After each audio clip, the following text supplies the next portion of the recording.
Thanks.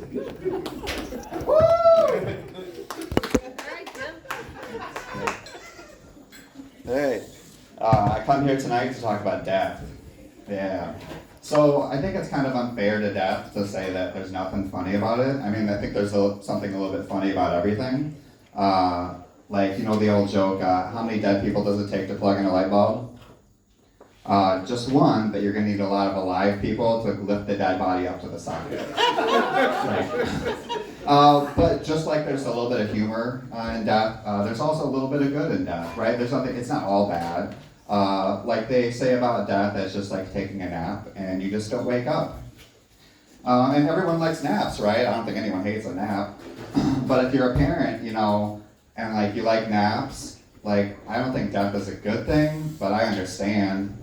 Like I don't know how many times I've been trying to take a nap and just about drifting off, and then a kid will slam the door, or one of my kids will start bleeding, and there goes my nap, right? Like how nice would it be to take a nap and just keep it going and just keep that buzz going forever, right? And if you die and you choose to be cremated and you have your ashes scattered, and you're one of those parents who, like me, who has to pick up after your kids all the time, man, wouldn't it be nice to look down from heaven and hear this? All right, kids, time to clean up after your dad. Just put those ashes in that nice fancy jar over there. It'd be really nice to hear that for once, you know. But you know, we associate death with sleeping a lot, which is kind of sad. I mean, like they say that death is just like going to sleep and then you just don't wake up. But that's kind of boring, right? Like, wouldn't you rather die like with a sense of adventure? Like, you know those polar bear plunges where like people strip down to either naked or just like their underwear or what have you, and then they jump into like a cold lake or something, and like it's, you know, a brave thing. Like, what if you did that, but you actually did it with polar bears, right? Like, make it an actual polar bear challenge. I mean, it'd probably go just fine. I mean, they're just like those cuddly things in the Coca-Cola commercials, right? But another adventurous way to die would be, I'm sure a lot of you or all of you or many of you shop at Walmart, and they have those greeters there, right? Those older people, usually women, who stand at the front and they're super nice to you, hi, when you come in the door. But then if you try to walk out with anything worth more than $20, they're like, excuse me, need to see your receipt. Like, whoa, where the hell that come from, right?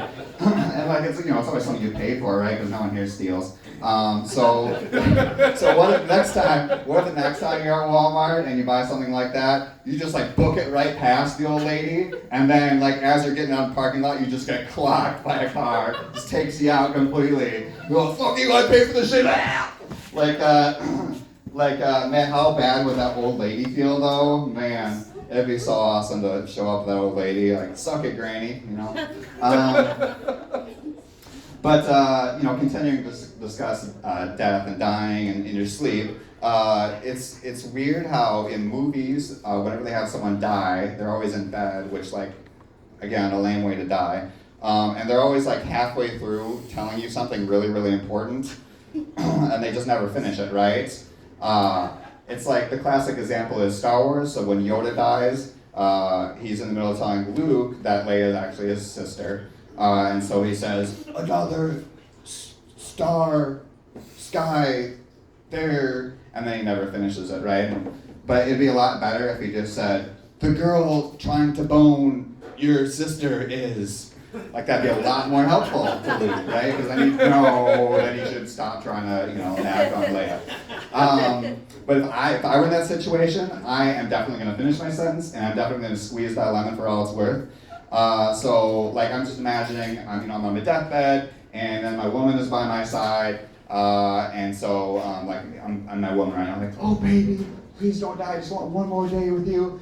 And I'm just like, was I the best dick you ever had? And, like, what's she gonna do, right? Like, what mean-ass woman's gonna be like, top 10 maybe, maybe top 15, I've been squeezing at 14, I suppose. Like, no, she's gonna be like, yeah, oh yeah, baby, you were the best, you're better than that Pete Davidson guy. And then I get fucking die, right? Like, I die knowing I'm better than the guy who fucked Cassie David, Kim Kardashian, Ariana Grande. Man, scoreboard, man. But the old bad thing is that, like, women can do that too, right? Like, Imagine the same situation, so I'm like talking to my woman, like, oh, baby, don't die, just one more day, we didn't get to do all the things we want to do.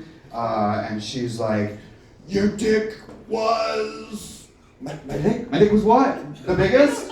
It was smelly and like crooked like a politician. It was! What was it? Tell me, I need to know what my dick was like! You know, and you get to know. So, and then the final thing I'll say about a dad is it's just weird that, you know, we have like a wedding rehearsal, right? But we don't have anything like a funeral rehearsal, right? Which doesn't make any sense. Because like a wedding rehearsal, like you don't get to enjoy the food, right? Because the next day, like you have to pack yourself in a suit that doesn't fit you anyway. So you really can't eat anything, because if you do, then you have pictures taken of you and you look fat and bloated, and then those hang on your wall for the rest of your life. But if you're gonna die, you can eat all you want, right? Because you literally can't take it with you, you know. But I think the saddest thing is that the best part about a funeral is like the eulogy, right? Like all these people you spent all this time with, like they go up there and they say all these nice things about you and how much they loved you and how much they appreciated you, and it's so good for them. But it sucks for you because you're fucking dead and you don't get to hear any of it, right? So I think the next time you're talking to a loved one, you should say, hey, let's go out to eat. And you should first say, hey, you're planning on dying, and like hopefully they'll say no. And so then you say, well, just in case, let's go out for a nice meal, because I want to tell you everything that I've always wanted to tell about you, how much I love you and care for you, and respect you, and all the good times we've had. And then I also want to talk about, like, if your life insurance is caught up. Yeah, that's all I got. I'm at my time. Thanks.